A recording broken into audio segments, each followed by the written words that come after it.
Welcome, everybody. Good morning. Welcome back to day 2 of the Actsafe Entertainment Safety Conference. I'd like to acknowledge first the traditional Indigenous lands that we all live and gather on today. Although this meeting is online, we each still enjoy the privilege of living within an Indigenous territory. To highlight the importance of this acknowledgement, I urge you to following the session to visit the Native Land digital website, search the territory on which you are located, and include it in your own welcomes. That website is www.native-land.ca. I am coming to you this morning from the stolen lands of the Quequitlam and Stolo peoples, here in beautiful, also known as Port Coquitlam. So welcome to the first session of the day. I hope you all had a fabulous day yesterday. I know I did. Seeing a lot of familiar faces and great conversations.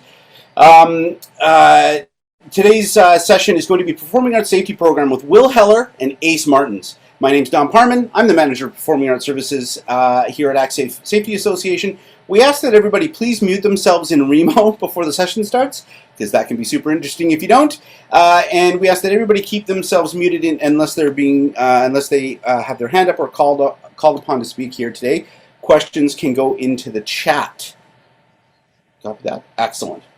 So let's get on with the session with Will and Ace. Will's the Performing Arts Safety Advisor here at Actsafe that works with me on the PA side. Will has varied experience in the plan development and implementation of safety management systems across several industries. He additionally volunteers time with the Canadian Society of Safety Engineers. I always get that one wrong. And a local theatre society. He has dove into the performing arts with both feet. And Ace, for those of you who don't know, is a Vancouver-based theatre practitioner and interdisciplinary performer. Working primarily for the Arts Club Theatre Company, Ace has helped create over 150 local productions as a TD and production manager and occasional sound designer. Ace also designs the sets and props and stage manages for Paul Anthony's Talent Time, a local variety comedy show that now features on Amazon Prime. And I didn't know that, Ace, by the way, until I read this yesterday. On Amazon. Ace is a strong believer in furthering safety work practices and has led health and safety efforts at the Arts Club for the past 8 years. If you have questions you would like me to ask Will and Ace during question time, please write them into the chat at the bottom of your screens. Without further delay, please welcome your first speaker for this session, Mr. Will Heller. Thanks very much, Don. I was actually I was listening to the bio there, and I was like, "Oh man, I managed to change it on the other one. This one's going a little bit crazy. Got you tongue-tied." But thanks very much for that intro. It was fantastic. Yeah. So just to kind of introduce what we're trying to talk about today, what we're trying to do is we're trying to talk about safety programs. And so there's a little bit of confusion sometimes in industries when we go out and talk about a safety program, and we say, "What is that?" Really, a safety program is a plan of actions. So really, it's the documentation part of what you do for safety. We all know that documentation plays a little bit of the role in how safe an organization is, but actually oftentimes the larger part of what we can do for safety is in our actions. But without having a plan, it's kind of a mismatched way of trying to get things done. We only can approach things as they occur to us, as opposed to trying to be more proactive, and that's where the planning part comes in. Depending on where you're located and what industry you're actually working in, you might have various requirements of what is required for your safety plan. We touched on that a little bit yesterday in the employer responsibility course, and so you've got things like jurisdiction. Are you managed by WorkSafe BC, who manages the province of BC, or are you in fact working for a federal industry like telecommunications? And you would have a different jurisdiction and a different set of rules and requirements under that. Also, your actual activities themselves will be managed differently. So sometimes, like avalanche awareness for people in ski mountains and things like that, there's quite a bit of regulation around what you need to do in order to assess your risk of avalanche and things like that, and that needs to be included in your safety program. But because there's so much variety in what a safety program can be, there's confusion in the industry. And so really, how do we go from where we are to what we want our safety plan to do for us? Do our plans help us prevent injuries and reflect the work that we're doing well? Is a question that comes up quite often. Or have we done enough? Is our safety program good enough? And who do we ask for help? So Answering the last question first, I would say come to Actsafe for help if you're in the performing arts and motion and picture and television industries. Come to us for help, because what happens is we build not just the industries.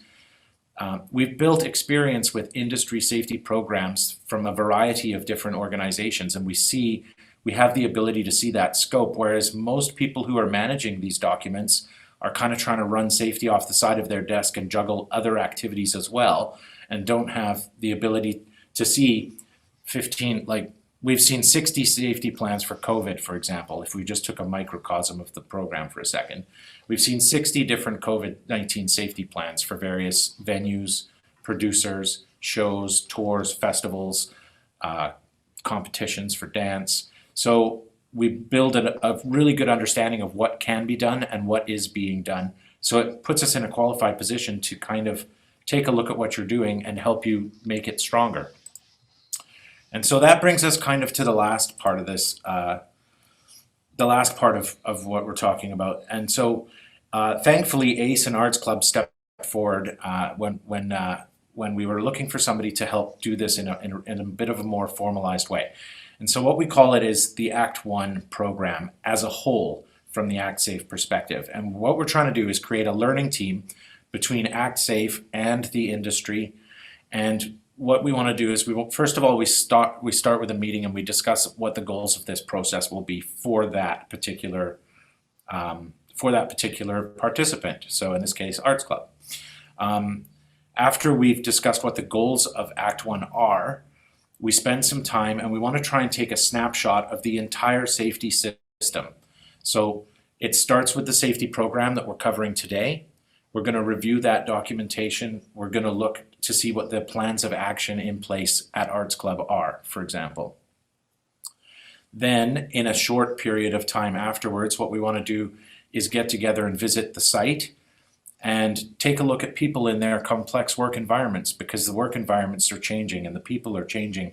And that will help us to understand what these plans look like when they're actually on the ground and working. What of these plans are working? What of these are, maybe there's miscommunication, mix-ups, or there's another thing like production pressures and things. So we can try and see where the disconnect between our plans and our actions are. And then we, of course, want to engage with people who are working and doing the work at various levels so that we can understand, hey, what if this procedure works for you? And what if this procedure isn't working for you or presents a challenge, or maybe it's only once in a while that it's a challenge. And so we try to understand how everybody operates within that plan for the organization. At the end of the whole process, we get back together with the organization's leadership there, and we collaboratively develop a plan to try and improve from where you are to where you want to go. And that relates directly back to the goals of the organization. And so, as I said, we went through this process. Ace and I did it together. Dawn was there, of course. And now I'll kind of pass it on to Ace to kind of describe what his, I'm just going to stop the share. So now I'm going to pass it on to Ace so that he can kind of describe what his perspective was of our getting together and working on this.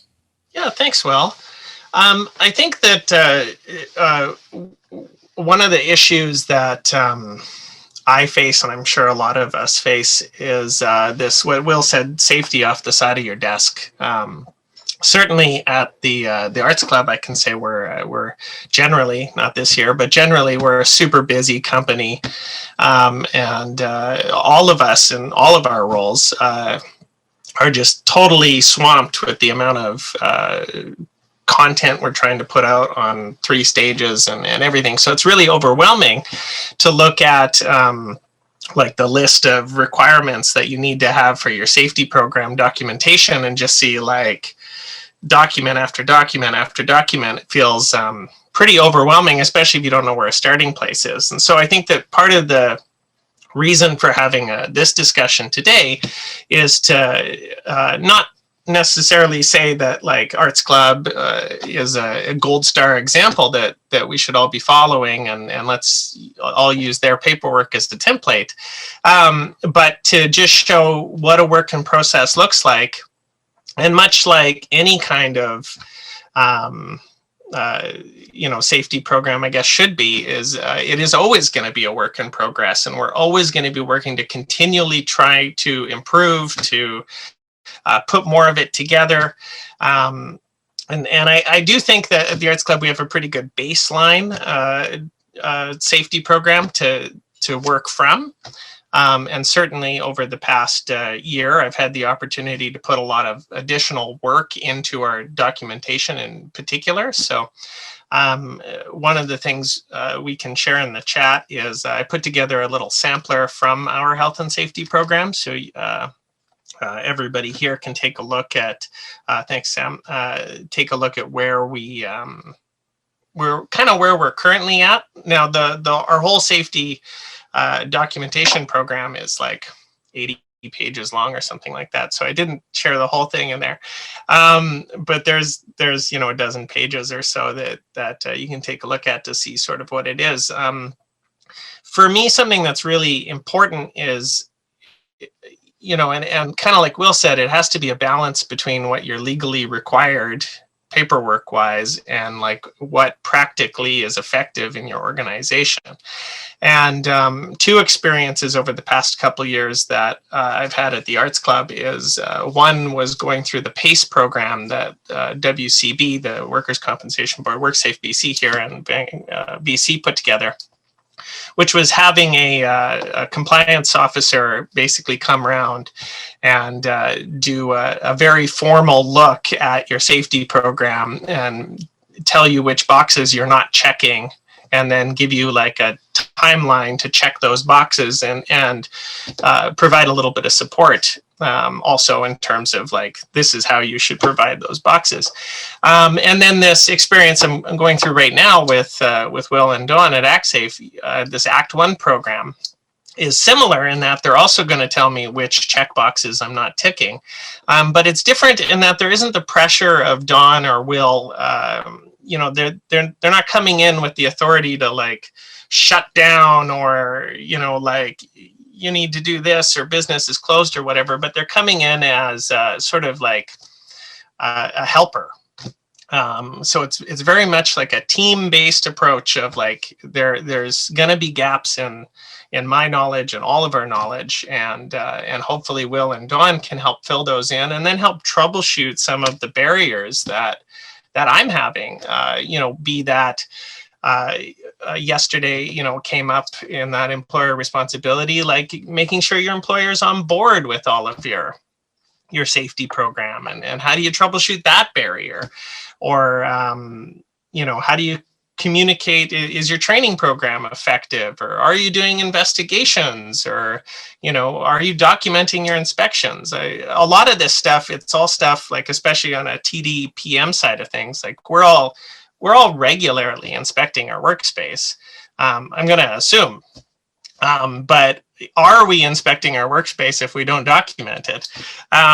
So I think that it's identifying little gaps like that, and then trying to come up with good systems to help put those in place. So why don't we get into, Will, the process of review? So basically what we've done so far is we're kind of on that first step in the Act 1 program, which is, and I'll also mention just for anybody here,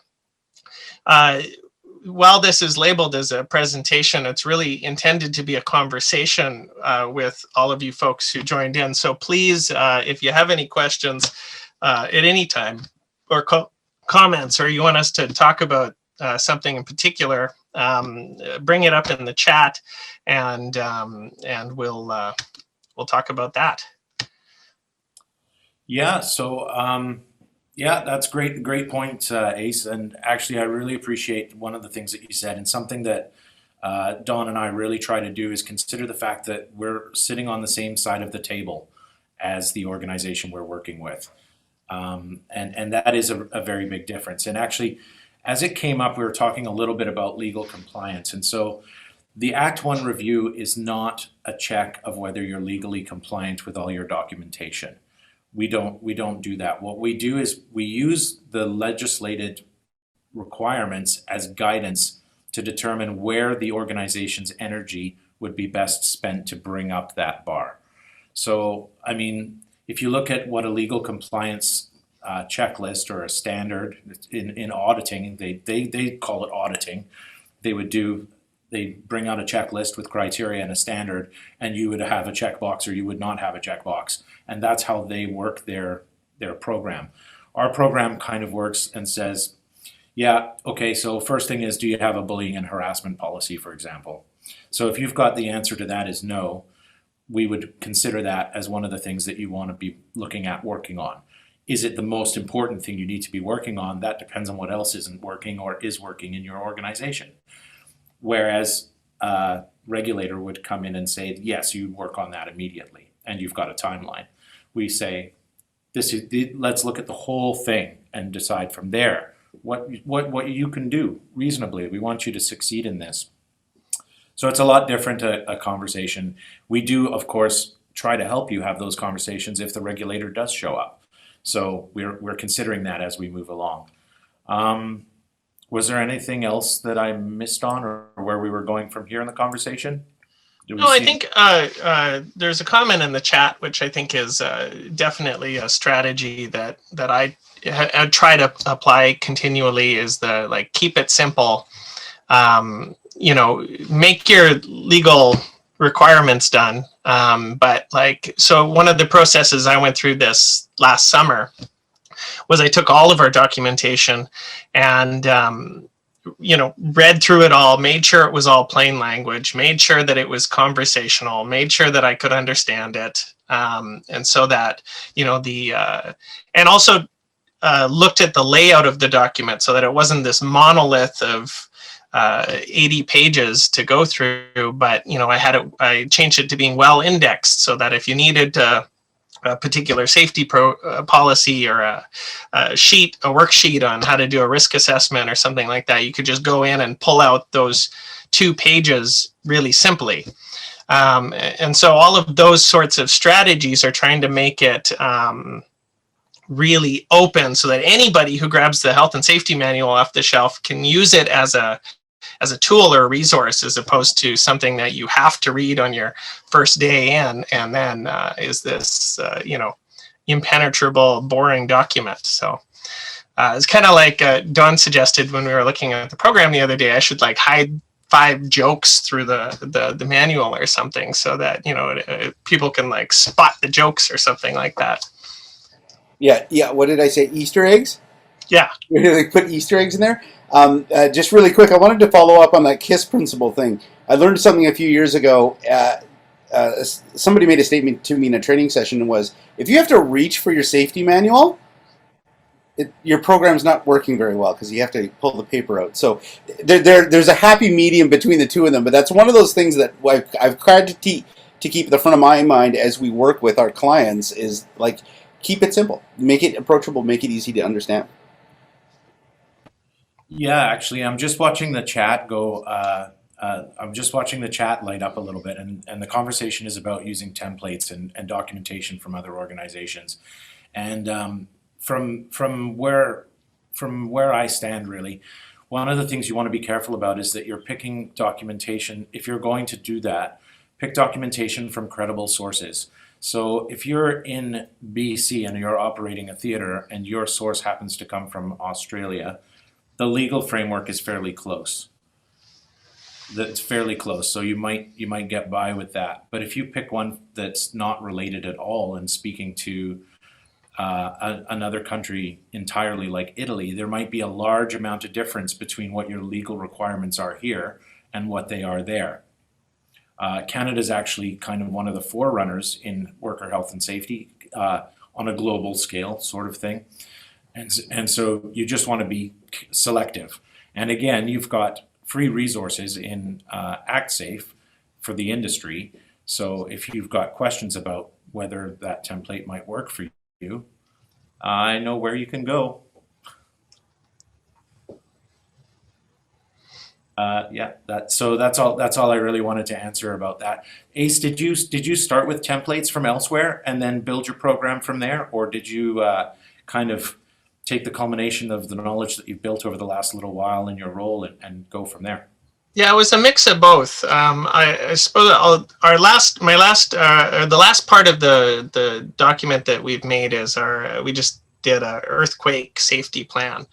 And so the process for that is one of the members of our health and safety committee, Peter, primarily did a whole lot of research, a bunch of different websites, found City of Vancouver research on earthquake safety, looked to other safety things that were on the internet, try to kind of pull together a big group of information. And then we went through that big group of information and we thought, well, like, okay, well, that's interesting. Let's keep that. That makes sense for our organization. You know, all of this stuff didn't really talk about what we do with the audience. Let's brainstorm something that we could do with the audience. And so it was like pulling in a bunch of information from a bunch of different sources and then creating our own document out of it. And I think that that's generally how we went about. For some of the things like our what's the terms of reference or whatever for the health and safety committee or something like that, that was a little more template based because that's a very specific document that WorkSafe BC needs you to have in your health and safety program. So yeah, you're gonna end up wasting a lot of time if you try to like spitball cool ideas for your terms of reference if you don't actually have that list of like, okay, I need this, I need this, I need this. And so it's definitely a cross of both things. I just wanted to back that up a little bit. That the comment about templates and sharing resources is absolutely an efficient way to get to that point. Will and I have had this discussion many times. Cut and paste is dangerous because you're not necessarily doing the work you need to for your organization. So Ace's approach of bringing everybody in, looking at the documentation, going, this is great, this is awesome, this totally applies to us, is the key difference between just copy and pasting, which can be super dangerous. Which brings me to my next point was, we get asked a lot why we don't have a lot of templates. And that's part of the reason why, is that templates can often mean people are just doing a cut and paste activity where they're not doing the work for their organization to actually assess the risks and tools they need to do that. So just wanted to throw that in there. I'll jump back. The chat's taken off, Will, so I'll let you follow up, and then I'm going to take some notes and come back to you. Great, thanks, Don. Yeah, I was going to say as well, I thought that something we touched on at the employer responsibility yesterday, and that actually Steve Edelman talked about, was creating different documentation. And I really enjoy the fact that Ace brought in that Joint Health and Safety Committee conversation. And really, this is your best source of information when you're building these types of documents. At the end of the day, the employer has the responsibility for the occupational health and safety program. That's the written plan. But at the same time, instead of trying to write a plan and then asking your people to prove that your plan works, let's skip a step and ask the people who are doing the work to contribute to your plan. And it's a little bit of a mental shift for a lot of organizations, but actually the way that I've seen creativity regarding solutions to different things that have come up in just my short work with this industry, I know you guys can nail it. And it was really great to see that people are already involved in that conversation early, and communicate early and often is something that we promote. Maybe you don't have a whole bunch of people in a joint health and safety committee. Maybe you have one person who you've put to the Performing Arts Safety Supervisor course. That person would be somebody who would be knowledgeable to come and help you already, just with that small amount of safety knowledge that they've built. Dawn, is there something popping out at you, or Ace, did you have? Well, there's an interesting conversation going on in the chat right now about how safety plans integrate with clients coming into your building, how those plans are kind of dovetailed, which I know Arts Club doesn't deal with that as much. You still do venue rentals and you co-pro and stuff like that. So that's probably something that I'll table for what would Dawn do later. We can come back to that particular topic a little bit later, because we can dive into that a little bit deeper, because there's some really good suggestions going on there. I wanted to circle back a little bit. Janet Sellery was answering questions in the chat. Thank you for joining us, Janet. Those of you who don't know Janet Sellery, she has her own company, celery safety in Ontario. She's partnered with us on many things, and she's another fabulous resource that you guys should be aware of. The reason she came up was somebody made the comment of, don't we just all steal Janet's stuff? And she said share, which is exact. We're going to talk about that a little bit and what would Don do later about the idea of sharing and the community helping itself. But that is a really good point to be made for ACE and for anybody who's doing their own program. Talk to your neighbors. Phone the theater down the street. See what they're doing to have safety protocols around their fly system or their COVID plans or any of those things. That community of information can really reduce the amount of work you have to do, especially if you find somebody with a theater the same size. I mean, ACE has the added stress of having multiple venues of quite different sizes and functions. So those are all things that you have to balance off. And ask your compadres for some help. It can go a long way.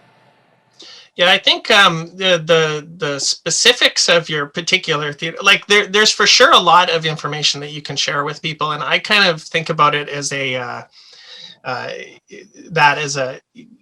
you like copy your friend's homework or something like that back in school or whatever, right? And it's like you can't make it obvious that you're copying your friend's homework, so you have to like kind of rewrite the whole thing anyways, and then make it your own words, and then in that process you've actually learned all of the stuff anyways, so joke's on you, student, for thinking you were cheating but you weren't cheating. And that's kind of like a bit of a philosophy that I'll have with stealing or sharing other people's safety documents, is like you got to take them, you got to kind of rewrite them yourself so that you know what's there. All of the information or great touch points or whatever will be in that document that you're sharing from, but that actual process of rewriting it, retyping it out or whatever, gets it into your, and then rediscussing it with your health and safety committee is how you kind of start to integrate some of those practices, right? Because it's not really about just having the piece of paper. It's about, does this do anything? And again, not to say that our health and safety program at the Arts Club is like a gold star in this example. There's a lot of things in our health and safety program that even the committee has written up that I'm sure half of the staff has never read or heard of or seen before or whatever. But again, it's about a continual work in progress and trying to identify where those gaps are. So, Ace, could I ask you a quick question? I saved this, by the way. I didn't do this when we were in our chat before. I wanted to save it for today. How much of that program did you inherit in Rebuild? I'd say it's probably 70, 60% of it kind of thing. So the whole front half, the whole like, what do you need as a sort of the terms of reference, the responsibility, the workers' rights, the different like levels of responsibility that you acknowledge as an employer and for workers, and all of that sort of stuff. We sort of had a framing of that, but I think it was written in the late 90s or something like that. So all of that kind of had to be totally rewritten to be current, and then make sure that makes sense and isn't. Like you could tell our old health and safety manual, you could just tell the state it was in because of the amount of fonts that were used as you went through the program. And then a lot of our, individual policies and stuff. So this summer, that was one thing I did, is we may have had like a paragraph on violence in the workplace or whatever, but was that covering everything we needed for violence in the workplace? So let's keep that paragraph, sure, but let's expand on it. So now we've got, a 2-page pamphlet on violence in the workplace, and it's a bit more cohesive and up to date or whatever. Somebody mentioned continual improvement, and I think that's what it is, right? Is it's going through all of these documents once a year or once every 2 years or however much you have time for, and just saying like, oh, does this make sense or whatever. In the grand scheme of things, it's only an 80-page book. Like, it's a super boring book, but it's only 80 pages. Like, it's not going to take you 100 years to write the thing, even let alone read it. You can't be that daunted by it, or I don't think you should be that daunted by it. When I actually sit down and do the work of writing something, it never ends up actually taking that long. It's just the thought of writing it that is the scariest. Andrew, you had a question? I'm out at UBC, and so we fall under all of the UBC safety programs, policies, overarching stuff. The amount of training we do for new hires, we have our own in-house training and orientation, which we pay hours for. Then there's online courses for bullying and harassment, cybersecurity, privacy, and all, multiple things, which is all paid for time.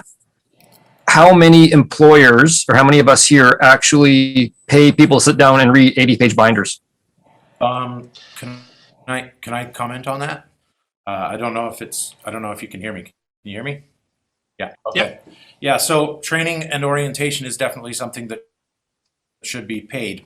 If you as an employer think you're getting the most value of your training by giving somebody a book and walking away, I'm not sure that that's the right approach to take. Demonstrating that they actually pick up anything out of that book, it would be pretty difficult.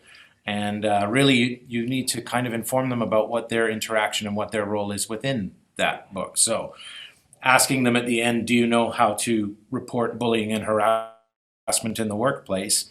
In an 80-page book, are they going to be able to look through that and remember exactly what their role is in that? Or do you remember what investigation or questions might come up as a result of your complaint?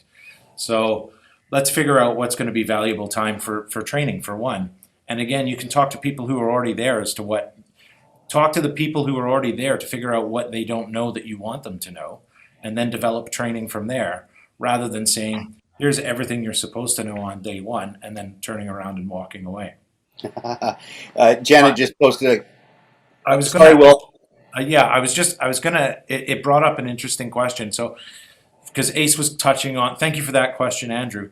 Ace was touching on reviewing that book on a regular basis and continual improvement. And having somebody third party come in, like Actsafe, to review your safety program and indeed a part of how that rolls out, that saves you time as well. Because we can do that collaboratively. And I'm sure Ace has made a note that he's worked with Actsafe to go through his binder this year. Well, guess what? We're only in February. It's a checkbox for that task to be done. And now he can focus on how they're going to be reopening as restrictions start coming off, as opposed to doing that work. Not that I want a whole bunch of reviews to do immediately, because we're swamped. but we do want to do more reviews, and we're setting up a date to go. How long was the turnaround from the time we agreed to do this to getting kind of like I know we finished up and worked on what we wanted to do documentation wise last week, Ace, but how long did it take the process from, hey, let's move forward with this, to I've got an action plan I think can work?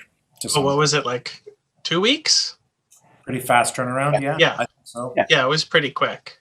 Yeah. That help? Like, if you were doing it on your own, is it something you found that you might procrastinate about, or is it something you're like, Monday morning I'm sitting down at 8 o'clock and I'm going to be finished by noon? Or what kind? I guess that's about your personality, right? How's your personality? Yeah, I think Andrew's point on training is a great point. And I mean, like, even if we were to pay a week straight for specific health and safety training for new hires or something like that, right? Like, they're still not going to maintain a lot of that training in the long term. So I think, like, trying to set up a regular sort of, not retraining, but just like, how can we keep these discussions fresh in the workplace is a problem I try to think about. So, like, one thing I included at the end of that, our safety plan sampler there, the last 2 pages is our top of the call sheets that we use at the Arts Club, which is just a easy 1-page, 15-minute new worker orientation that the crew chief will go through at the start of every call. And so, it just reminds you that you have the right to refuse unsafe work, that, if you're up on ladders, don't leave tools on top of the ladders, or like those kind of little simple things that I think helps to integrate a lot of that training that, you know, you may spend the first day of somebody's thing, like actually going over the deeper specifics of the plan or whatever, at least letting them know that there is a plan about, you know, how to refuse unsafe work, and we've got it, and this is where you can find it or whatever.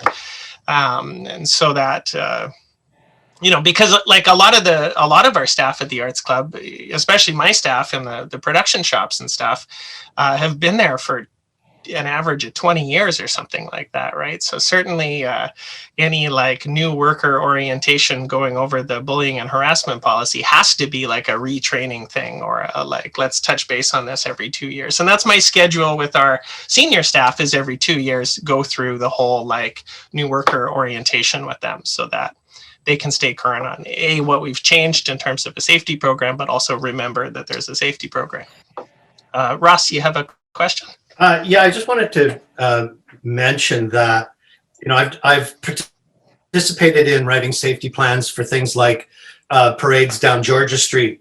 And the challenge there is that you're getting, you know, maybe 100 people you've never seen before in, you know, or seen at like one volunteer orientation, and you have to impart all this knowledge, you know, in the hour you have before things get hairy. And we found that having a short sheet that basically broke the whole thing down, or what they really needed to know on that day, like, you know, what to do in case of an emergency, you know, really was essential. That's a great point. Yeah, very much. It's easier if we can. So part of what we're doing, actually, and I know it's a little bit of a shameless plug here, but through the STAR system and Actsafe, what we're trying to do is we're trying to create a base level of safety knowledge for people who are participating in the industry, so that when they do show up to individual events and you're stressed for time to get them really site and event specific information, we're all kind of starting from an understanding of, we have the 3 worker rights, for example, and try to get those basic things down so that when you get to the orientation, you don't have to cover 3 basic rights. You might mention, you've got the right to refuse, you've got the right to participate, you've got the right to know about hazards. Bam, onto something more event specific. So yeah, I think that's really important, and that's a well thought of comment. Great, thank you, Ross. So I just want to catch up with the chat a little bit. There's a bunch of talk going in there about the reorientation after COVID and how we're going to deal with all that. I think it came up yesterday as well. I can dive into it maybe a little bit more on what would Don do, but I will say that piece should already be part of a program. As in, if your theater gets shut down for 8 months, you should, even without COVID or a PHO order to shut us down, it should trigger that, oh wait, it's going to be 7 months before anybody sets foot in the building. Also things like, and I know a lot of you are doing this right now, improvements and changes to your venues during the shutdown, those also need to be addressed in those reorientations. I have a new rig. I put in front-loading arbors. Rick Boychuk, where are you? I'm plugging you, buddy. And those kind of things that you've improved, your workers need to know that. So great chat. That is absolutely amazing. And I also wanted to go back to Janet Sellery's comment in the chat about don't let perfect get in the way of good. All right? Waiting for perfect, I'll tell you right now, I've been doing this for 5 years at Actsafe and much longer in general. It will get in the way. It'll slow you up. So get something out there that'll work, and then work on it constantly. As what was the term we used before? Oh yeah, your safety plan is a living document. So that's something that you're gonna massage. Okay, back to you guys. I just wanted to actually break in for a second and give everybody an opportunity to do a little bit of a micro stretch. I know it's something that I did at the last presentation, and it's something that I'm working on even when I'm in front of people. So this time I'm going to give an example. There's one here. It's really good for keyboard wrists. If you go like that for about 5 seconds. 1, 2, 3, 4, 5. And don't forget the hand that operates the mouse. 1, 2, 3, 4, 5. Perfect. This time I'm going to do something like a shoulder shrug. Sometimes I have a hard time imagining what to do. 1, 2, 3, 4, 5. I love that Don's doing a shoulder roll. Let's go that way. 1, 2, 3, 4, 5. Thank you very much for participating in that. And I tell you, it's going to pay off towards the end of the day. You're going to be feeling more loose when it comes time for dinner. Thanks. No. Thank you, Will. Those are fun. It's taking something off paper and doing Putting it. it into play. Love it. Right? Like, yes, the reactions yesterday were fabulous. I'm terrible. Will has to practically smack me upside the head to remember to do them. So we're going to start putting it into our classes as well. Micro breaks. We do have breaks in them, but we're going to start using these as well. And trust me, I'm going to come up with some more. We're going to have a little fun with them. Right? I think that'll be a thing. Okay. There was a question higher up in the chat about, I think it was something like, who's going to lead the charge when COVID's done, in terms of keeping a lot of the safety going. And I think that's it's interesting, because I don't think that in terms of what COVID brought to our health and safety committee, I think it was for me, it was an example, or it was like, okay, we need a health and safety committee all of a sudden in a very specific way. And we actually had enough of our health and safety committee set up ways of discussing how we're going to move forward and stuff, that we're able to react with a COVID plan to the pandemic. And so it wasn't like anything changed inside our institution when COVID hit and we were like, oh, I guess we should start thinking about safety. It was like, oh, wait, let's get the safety team on it. And we're already fairly well equipped with understanding how to do like a risk identification and assess the hazards and think through as a problem. Like, okay, let's one of the things we did for our COVID plan early on was like, let's just take a production schedule for the week and start on the load in, and like, okay, well, what could happen on the load in? How would we like deal with unloading a truck and have that discussion, and, invite the staff into that discussion and stuff. So those were all things that were already present in our organization. If anything changed, it was that all of a sudden we went from like the staff, kind of half caring, I'm not throwing any staff under the bus, but, certainly the safety conversation isn't always the loudest conversation in the room. And so that's what changed, is that all of a sudden the safety conversation was the loudest in the room, instead of, as a supervisor needing to take that responsibility to like say something at the start of the day or whatever. Everybody was asking like, what's the plan here? And so that was great. And, maybe that'll go back to the way it was when all we're worried about is pigs flying off of arbors and hard hats and boring old safety things. But hopefully it doesn't, or at least hopefully now, it's reinforced to our safety committee, or to me and to a lot of the staff, that like we are able to identify hazards and risks and what the process is for doing that. And even for the non-production staff, I've seen like, our accounting department did an excellent risk assessment of their space, looking at their computers and the, ergonomics and the COVID things and all of that sort of stuff. And so, a lot of this stuff that's happening over on our production side of things is like actually getting in now to the rest of the company, which is also really exciting to see as like a positive return on some of that. So. I just want to follow up on something that came up in the chat, which is kind of related to this, is the whole idea of safety talks and safety chats, and all those pieces are one of the most valuable parts of a safety program, is how you're going to get that information out. And there are several people who are in this Zoom session today that were around when I started doing this at the Massey, when I was there every shift. Start of every shift, there was a quick chat. It always had a safety piece in it. What's changed, what's updated, what's going to change throughout the day, all of those things. It's a really key point for us to get information out there. Much debate about how that's going to play out with employers and cost and all of that stuff. But if it's already built into your system, then it's something that's in the labor budget, because it's the first 15 minutes of every call. And there's no question about it, it's just always been that way. And it very quickly gets absorbed into an organization without a whole lot of fuss and bother, which I found out, because I was like, I don't have the time to do this. But within, 6 months, pretty much all the crew was used to it, and it just became part of the system. So those are things that you can do, and those are easy wins and low cost. Yeah. Actually, I had a thought in my mind and then I got caught up in the chat and I totally lost what I was going to say. So I got to step out. Well, there's a couple other comments in here. How some people, I see a comment here from Tasia Petrick that they rent venues for their shows, so they've come to an understanding with the venues on how their plan meets theirs, and that's a really important piece for our roadhouses and rental facilities. Is that there's that syncing between the plans, between the venues and the clients. So, and right now in COVID is one of WorkSafe actually put out some very clear language to us, which was.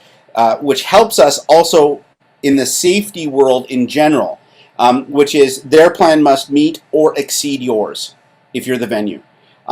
Which brings me back to the other point that sorry, this is actually probably the initial point I was trying to get to was the, and I just lost it again. Oh yeah, the safety program needs to address all the aspects of your, whether or not you're a part-time rental facility, those need to be worked into the program as well. Yeah, actually, something I remembered what I was going to comment on, and actually that was the COVID bringing safety to the forefront. And unfortunately, another situation where safety comes to the forefront and stops being a quiet voice is after an incident. And so in order to kind of make safety a more often heard voice, let's say, having a structured plan and building it into a program that's written down and shared. And of course, all those great ideas with safety talks popping up in the chat and all the things. Most of the time, you're doing a lot of stuff for safety already, but maybe not considering it all the time, or at least trying to improve it all the time is where things get a little bit hazy. And so if we can record what we're already doing, that's making us think about safety as well. If we discuss it with people at work, whether they're your supervisor or whether they're working as a sub for you as a contractor, or if you're discussing it with venues you're going into, if you're going to rent a space, it just helps you become more familiar with the language, and it helps you to continue to improve, and it helps you prepare for those oddball situations like COVID showing up. Yeah, make it a daily thing. I'm a safety guy. Make it an all the time thing. I think one place we could kind of to continue on in the sort of safety program thing is having been through a number of different inspections by WCB compliance officers over the past 8 years or whatever, none of which I don't think were actually spurned on by any like in particularly dangerous situation or anything like that. Just kind of like want to come and check us out. I think that there's a one of the things that they're looking for is that you're thinking through all of the different potential problems that are coming up. So there is that like checkbox list of things that you need to have written down or whatever, but there's also a little bit of flexibility. And so I'll give the example of like our current makeup of our health and safety committee, where we had one WCB compliance officer come in and tell us that we needed a separate health and safety committee for each of our 4 venues, some of which have a regular staff of like 3 people, because we've got the most of the people that work at that specific venue are the cast and stage management team and that sort of thing, right? So there's no regular staff. It's just the house technician and front of house manager or something that actually works out of that venue. And so in terms of like logistically from my end, trying to coordinate the whole thing, think about, okay, well, how are we going to coordinate 4 separate health and safety committees was totally a huge barrier to actually getting anything done. Like, could you imagine having like one health and safety program is difficult enough, let alone having to write 4 of them. And so having that discussion with WCB and saying like, this doesn't really make sense for our organization, like, even though you see 4 buildings, what we are is a single company that mostly operates out of one building, and that's where all of our offices and staff and management are. And then we kind of like, we outpost to all the different venues. And so let's bring in, specific worker consultants from each of those venues that can weigh in on the health and safety committee, or review, or help with inspections, or help with investigations. And then, they'll be part of the outer committee, and then the inner committee is still like, a reasonable 4-person team that can get the work done or whatever. And so that's just to say that, like, very much like developing a good relationship with the AHJ at the fire department or something like that, right? Like, you can develop a good relationship with WCB and have a conversation with them, and they are people, and they just want to see mostly that you're doing your due diligence and you're thinking through the hazards, and that what you're doing is effectively thinking through the hazards and stuff. And if you can prove that in writing or whatever, there's a lot of flexibility. Yeah. It actually turns out to be a little bit more practical process than people may think it is, and there's a bit of give and take there. I just want to catch up on a few things before we go forward. Chat's been going great guns. Andrew, I'll get to you in just a second. I just wanted to cover off a couple things really quick. Janet made a really good point, which is fresh eyes. Always love that concept, whether or not you're moving people from between departments to take a look at other people's hazards, or you join the Actsafe peer inspection program, where we can swap technical people from 2 venues to take a look at different venues, take a walkthrough, and have fresh eyes that way. That's another good one. The other one I wanted to point out, Sean Preston put a really good note in there about having his teams have a safety logbook, which is a huge way to quickly write down, I moved the cable from the follow spot so it's no longer a tripping hazard. Hey, look, safety win. And those go into your Joint Health and Safety Committee minutes and points like that. So those are some really good, easy wins for you. Andrew Ryder, you had your hand up. So years ago, UBC had one very large safety committee for all of UBC. Robson Square, Okanagan, massive thing. WCB said no, too massive. So it got broken down to, there's a joint occupational health and safety committee for each faculty. So the faculty of arts, science. From there, those break down to LSTs, local safety teams. So the Chancellor has a local safety team for our building. Theater has an LST for their building. So they do the legwork on the ground. They report back to the big faculty of art, Josh committee. So much like the Arts Club, where, okay, here's a LST for the new building. Here's an LST for the Stanley. Here's an LST for Granville Island. Here's one for the shop. They do the legwork. They could do the legwork on the ground, reporting back to the Arts Club, Josh. Fantastic. Yeah, that's exactly also creating it in this fashion, where you have kind of in other times it's called a policy committee, where is going to be the committee that all those different Josh committees report to. And kind of like what Ace was saying, when you've got the ground or the individual building, however you decide that, when you've got them contributing to your Joint Health and Safety Committee, that's fantastic, because there will be some documentation that's going to spread across all 4 buildings. For example, your workplace violence prevention program, or whatever you're teaching your front of house people, as far as how you're going to manage when somebody who's disagreeable shows up as a patron or whatever. That information should be fairly consistent between all 4 buildings. But at the same time, each of those individual buildings might be facing circumstances of their own, like, I don't know, have you got an example of something that might be specific to a building, Don?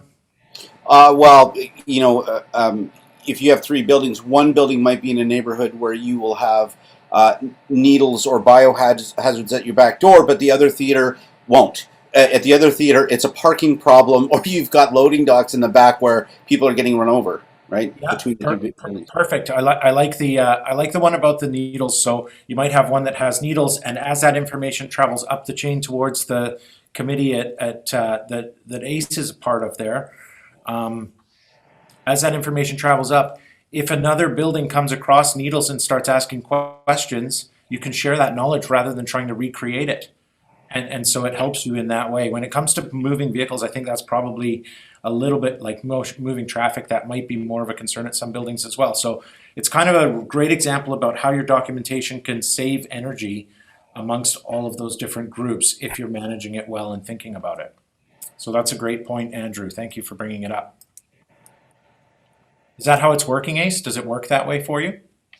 Yeah, I think so. I mean, it's like Arts Club is obviously way smaller than UBC is, or something like that, right? So the ability to communicate cross departmentally or cross buildingly or whatever is a lot easier because there's only 50 of us or something like that, right?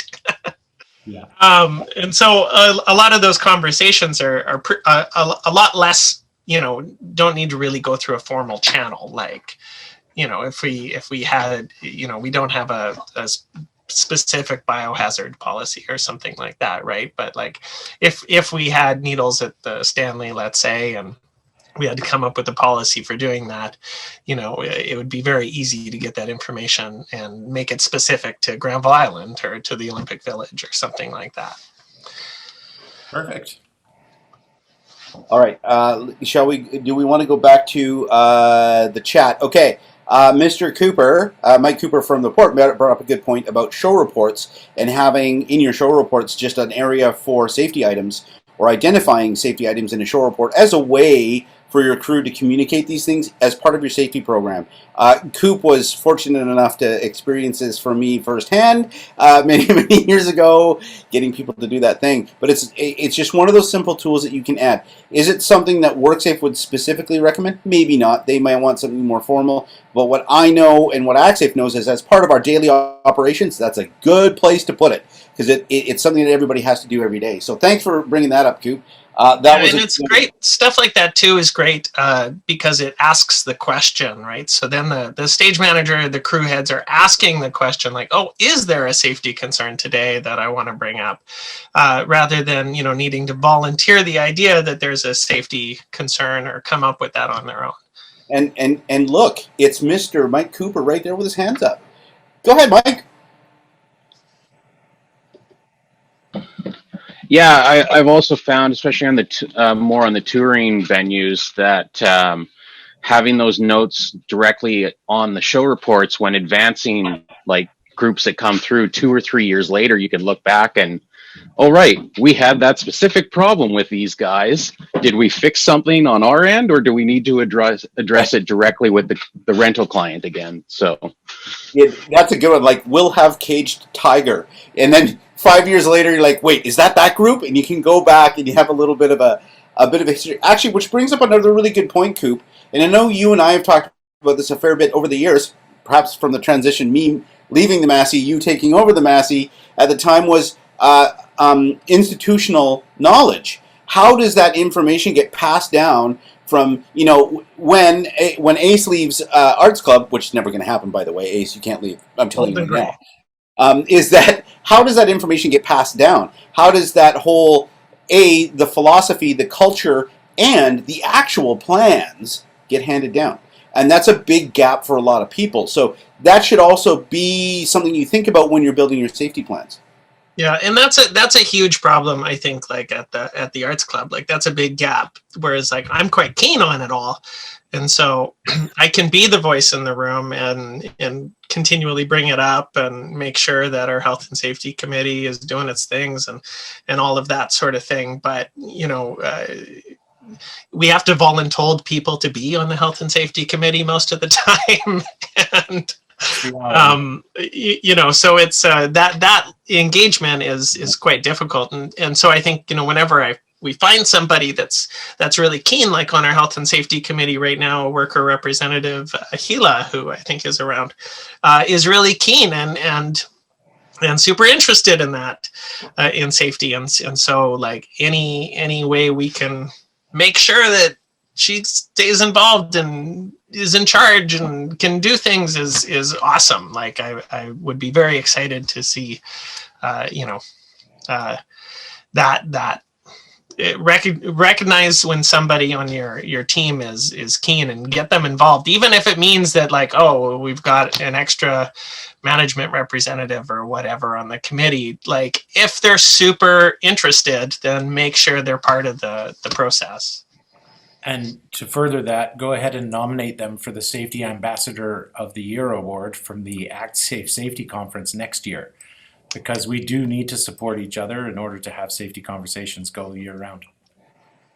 Fabulous, fabulous pitch, Will. See, we're all about ourselves, really. It's all about us. It's All about celebrating good times. Yeah, exactly. So there's another good example in the chat from, just let me see who put it in there. Oh, wow, Mr. Nick Tominga, about Drayton Entertainment's issues where they're a similar kind of organization in an arts club where they're a producing body, but they have venues all over, and I'm probably gonna get this wrong, Nick, because I'm not from Ontario, but different parts of Ontario where they have, as he says in this chat, travel times up to 2 to 3 hours between venues. So that's, again, much like Ace was talking about, how do you break that out? How do you supply enough commitment, enough people to address both the individual things at each venue and also the organization safety goals? So that's one where, actually I will talk about that a little bit, because this is something that's come up with at Joint Health and Safety Committee training several times. There's lots of organizations that have multiple venues, all right, so they'll have 2 or 3 venues, but how do you manage the safety committees on that? And WorkSafe sometimes has a very different view of this than I have in the past. And Ace and I had this conversation ages ago. How, like, if you want separate ones for buildings, it becomes very unwieldy. The issue being is that some of these organizations, they only have 15 people. There's only 15 people for 3 venues. So do you really need to break it up that way? But having the additional power for the people in the venues to get information to you is really key in that discussion. But it can be done either way. Sometimes it may be a slightly difficult conversation with the WorkSafe to explain why you've done it that way. But they have, and one of the people that Ace was working with, I actually had a conversation with that individual and said, well, this is why. And, oh, okay, now I understand. So, and there are compromises to be made. And there's lots of different models. We'll tell you all sorts of stuff, but there's going to be new ways to do this stuff and do it safely. So keep those options open. Yeah, what works for one organization sometimes transfers very well to another organization, and sometimes it doesn't. So yeah, see what works for you. If you're in BC, certainly, or even anywhere else, we generally try to help point you in the right direction for any tips we can. But yeah, really, if we start safety with the communication side, from workers coming up with ideas, just, you know, they're the ones who are going to recognize hazards first. They're the ones that are going to probably come up with your best solution most of the time, if we're willing to ask and wait for the right answer, and they're going to come up with your solutions as well. And let's take advantage of each other's expertise.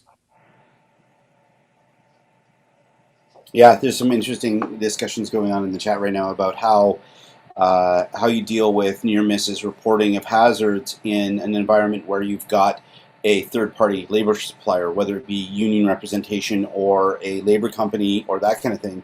How are you ensuring that's getting through there? And I think a lot of that for a lot of venues, that'll go back to that pre-show orientation, that quick chat at the beginning. Remind them that if there's a hazard, because they're not there every day. You get casual crew in, and it's a new experience every day. They come into the venue, making sure you reinforce the point that if there's a hazard, you need to let your supervisor know, or the person in charge of safety on the ground that day, because that can change slightly depending on the environment. There's no magic bullet here, because even across all of the venues in BC, in the Lower Mainland alone, it's all slightly different how those rules play out. So, but that's a really important piece that the employer needs to do to make sure those things are clear to the people coming in the door, including the clients.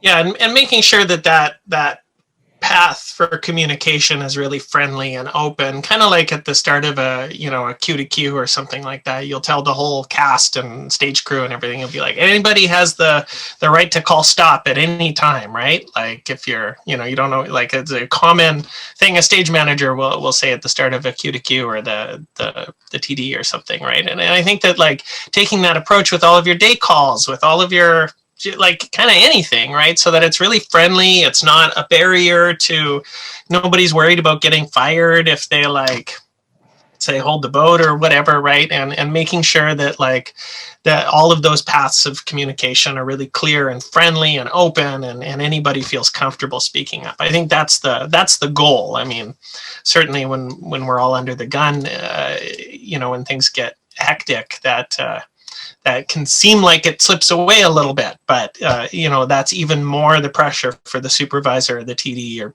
stage manager or whatever, to just like extra reinforce how important it is to say stop, or put the boats on, or report an incident, or something like that. So there's some conversations going on right now about end of day reports and things like that. I won't dive too far into that because that's an organizational decision. Like your show reports, whether or not they get posted is not a legal requirement by any means. Where, if you're not doing that, or if that's not part of your communication chain, where those should be showing up are with your joint health and safety committee reports. And that's where data about near misses and stuff can show up, as long as it's sanitized and there's no personal information in there. But that's where we've had 9 trips, we've had 4 near misses, we've had 6 people sent to hospital. However you want to do that, that's where that data definitely should be showing up, and that's something WorkSafe will look for. I will address, because Nick Tominga also brought up the idea of postmortems. And we still have to find a better word for that, by the way. Postmortem, we use it all the time, but it's pretty grim. But postmortems are a really valuable piece of that safety puzzle as well, because I have found over the years, and even now, the last show I did with the high school in New West, I found out at the postmortem a whole bunch of issues that had come up during the show, but never made it up to the level of the TD or the PM for the show. And it was like, oh, well, guys, we should have known that during the show. But postmortems, or at the Massey we used to do, and I don't know if you guys do this at the Port, Coop, but the whole idea of weekly or monthly team meetings where you go through the show reports. And that's where you see things like, oh my God, the follow spot's been doing this for how long? Or you find out that there's a door handle that's broken, but it doesn't make it to different reports. But it's a touch point for us to bring up those issues, and it's a good way to kind of balance out that communication.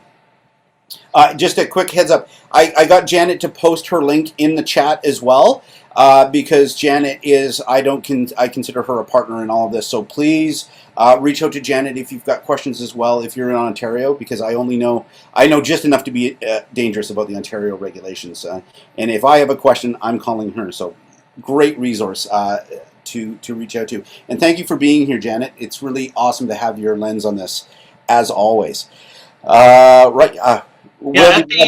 At the Arts Club, we've recently, in the last couple of years, after our larger shows, we'll do a debrief production meeting at the other end of it, and that's been excellent. Just to get and we invite all of the stage crew to be there. So even if they're not the ones like, maybe only the crew head or the TD or whatever, but it's all of the people, so that we hear from the dresser like, oh, this was totally bullshit or whatever. So getting that feedback has been really great, and I think that's something we'll continue to do for sure. And then at the end of the day, all of our like crew chiefs will send a report that goes out to the production management team.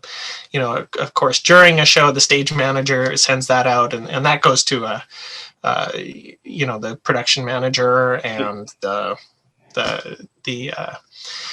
so we've got all these different kind of reports that coming in. Mostly they all go to the same group of people, and so I think that making sure that whoever that group of people is that's receiving all of these reports. So like for myself, I receive our front of house manager's reports, I receive the stage manager's reports, I receive the crew chief reports, and I'm only looking at it from did a prop break point of view, because I got to manage the prop department, but I'm also mostly looking at it from did anything happen safety wise, because that's my specific responsibility on a lot of the productions.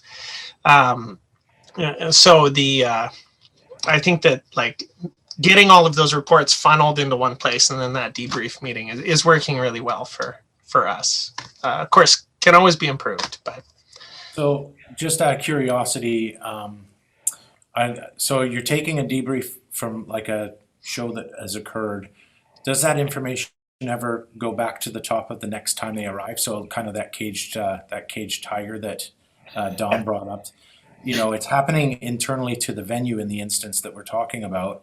But when the show arrives, or some of the same people arrive who are involved in that, do they ever receive that as feedback? Is that a continual loop that you've got, or at least? Yeah, and I mean, it's a little different at the Arts Club because we are often working with the same people, right? So like the cast will change, or the stage management team or creative team might change, or whatever, but all our crew is the same. And so I'll give an example of like at the Stanley, we're always in a real tight position for backstage space. We've got a 60-foot stage with a 5-foot wing.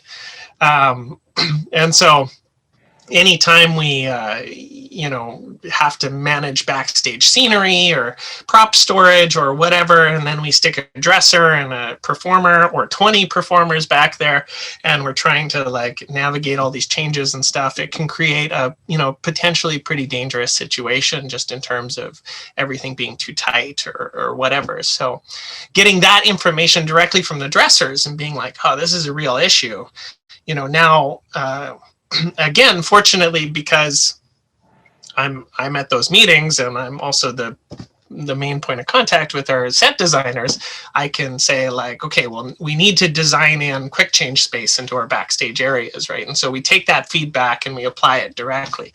Again, that's all from a very it just happens to all funnel through me, which is not great from an organizational point of view, because if I wasn't here, I'm sure like everybody's replaceable, somebody else would do it. But I think that, even identifying that as well, shit, if I'm the only person with eyes on this, then am I the only person with eyes on this? So I think, the more that we have those conversations and stuff, though, the more that gets into the habit of what our company is, then the less pressure there is on me on keeping those up, or, if I forget to call a meeting or something like that. Yeah, so to bring that full circle, that level of communication that you're doing should appear somewhere in your safety program, so that when you win the lottery and decide you're going to spend the rest of your days in a sunnier climate, somebody coming into your role hopefully identifies, hey, I've got something that I picked up when I attended that meeting. What do I do with it? You can take a quick look at what kind of communication system has worked for you in the past, and it does transition. Yeah. And that's something that the involvement in the communication is something that the regulator is particularly interested in. So certainly, whether it's a safety log or a debrief, we heard some other terms for those types of meetings, every chance you get to write down the opportunity that was taken to talk to people doing the work for safety, try and collect that somehow. And have a plan. That's great.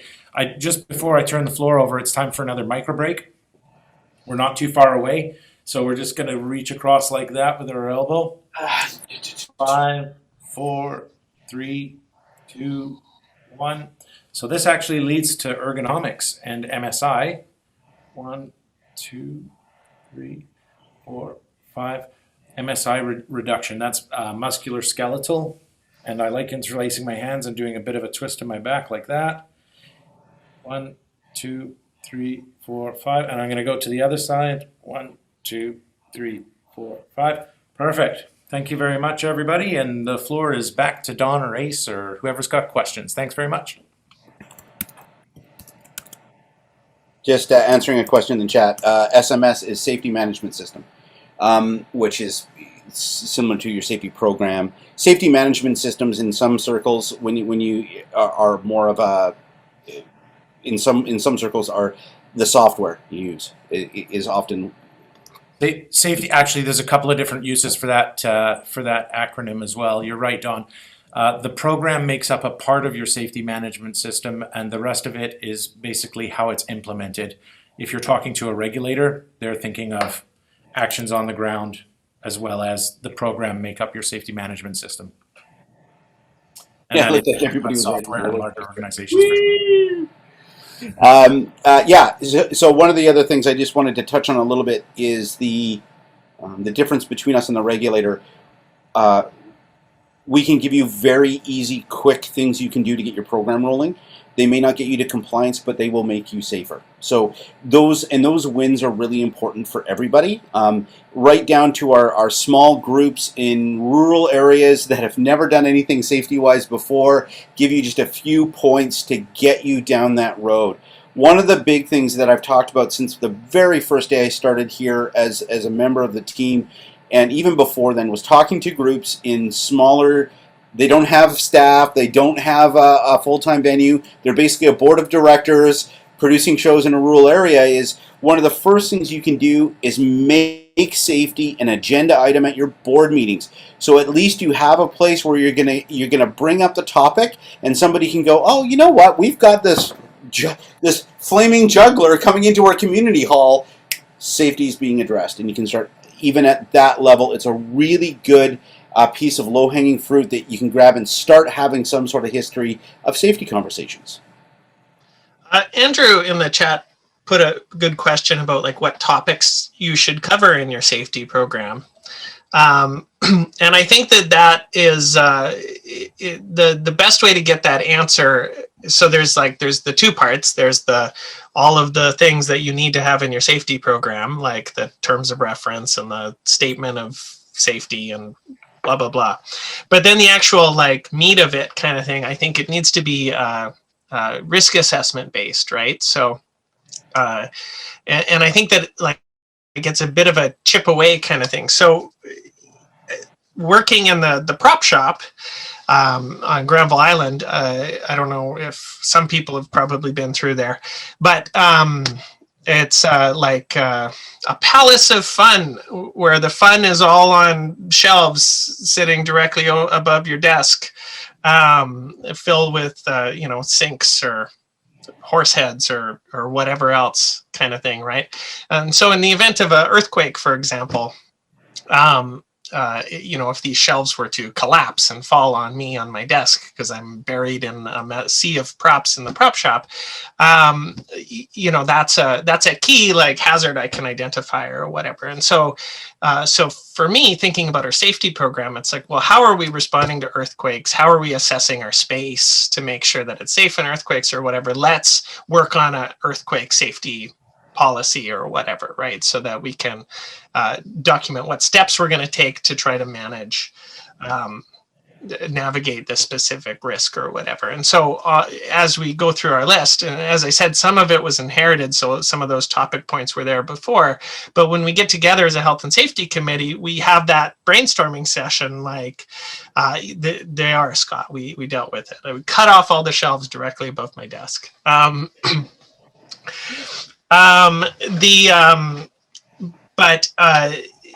We get together at Health and Safety Committee and we try to identify like what's not in our program that could be in our program. And this is also to tie it back to the Act 1 program. Great to bring in Will and Don into that discussion, because right now I believe we're working on a like shooting in the workplace document kind of thing. So if we were to have an active shooter, how do we deal with that? That was something that we identified as a health and safety committee that we don't know anything about. In the grand scheme of things, it's hopefully a low risk of happening situation, but it's still great to do a bit of mental thought on how to do that. So that's currently what we're working on. But going through the Act 1 program, talking with Will, he says like, we don't have enough information on, or we don't have good documentation on how we're doing inspections of our workplaces and stuff, as an example, right? And so documenting regular inspections and making sure that that's all written down is probably a larger priority than how to navigate an active shooter situation, especially because we're not letting anybody into our theater for the next who knows how long. And so, that other set of eyes or whatever really helps to identify what our priorities should be. And I think that that's the real benefit of working with Actsafe on your program and helping to identify what actually could go into your program. So I don't know if that totally answers Andrew's question, but I think it should be risk-based, and then doing that assessment is is something that certainly Actsafe can help with. Yeah, I think thanks very much for that, Ace. Yeah, so yeah, the Act 1 program is designed so that we can go in and take a look at it and at your program, but also based on your business, not just what general industry is responsible for according to the regulation. So that's really where you kind of benefit from us kind of coming in and taking a look through your documentation and how that actually applies. And Ace is right. What happens in one document where you're going to benefit the most from improving that safety program, and when the person next door who's doing very similar things, their safety program might benefit from energy spent elsewhere. And a good way to understand that is to have us come in and take a look at that. As far as what's required for your documentation, that's again, it's going to depend on what I touched on earlier in the session, and that was what jurisdiction you're in. Most people here are in BC, so we speak quite largely to that. But if you're in Ontario, there's going to be different rules. What activities you're undertaking. So are you a producer, or are you a venue, or are you any other of the myriad of people who are involved doing rigging or whatever else? Are you a contractor? But yeah, the meat and potatoes of what your document looks like, the supporting documentation is something that Ace has touched on, and that is that hazard identification, then your risk assessment, your controls and follow-up, which we call risk management. And that makes up the majority of what you're doing, as well as hopefully what you're documenting as well. So yeah, that's a large part of it, but everything from having a goal of improving safety every year is something that you want to put into your safety program and make it known that your objective is to keep your safe space for people, whether they're artists, whether they're techs, whether they're patrons, whoever comes on site, delivering materials or whatever, building in the shop, everybody. We want safety to be a priority. That's something you want to include in your safety program, if I could say one thing. You can say lots of things, Will. We're getting towards the end here. We got about 5 minutes left. But a great question just came up from Sammy Tech Backup. I'm not sure if that's a Ukrainian last name or anyway. The question about effective drills versus only paperwork, and I'm going to speak to this first because this drives me nuts. It's one of the big gaps that I constantly see in different plans, and it across the board. Evacuation plans, fire drills, shelter in place, all of these things. If you're putting those plans, but if you don't try them out, there's a big gap. And my favorite is fall protection, fall arrest, and fall rescue systems. Right? We build these great plans. We've got the PP. We've got the things. We've never actually tried our rescue plan. So the first time you bring that 200-pound fire dummy in, throw it over the side of the catwalk, and everybody goes, "Oh no, there's a whole bunch of things we didn't hit." That's a really big. Just a classic example. There's lots of other ones in there, but actually running a drill, and I kind of come back to last year. We did a bunch of work at the conference around tabletop activities, which was really, really popular. And that's something you can do, right, on your own. Play around a little bit, try a few of the bits and pieces of your program before you implement the whole thing. And then once you've done it, actually run it. So your fire evacuation plan, and spoiler alert, a lot of the things we think will work often don't, because of course we're dealing with human beings, which are squirrel, and it's going to change that very quickly. So that's a really big point I like to put out there. And we have a hand up. So we've got Robert Volkman.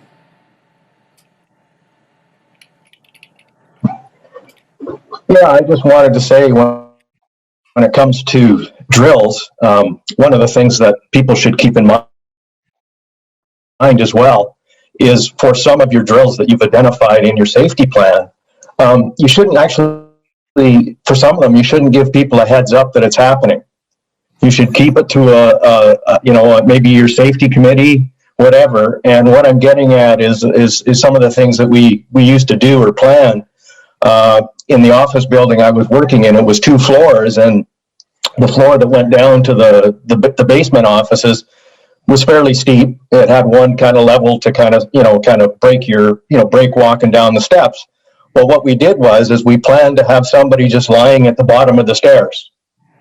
Nobody knew what happened, and then all of a sudden people came out of their offices and they seen that person.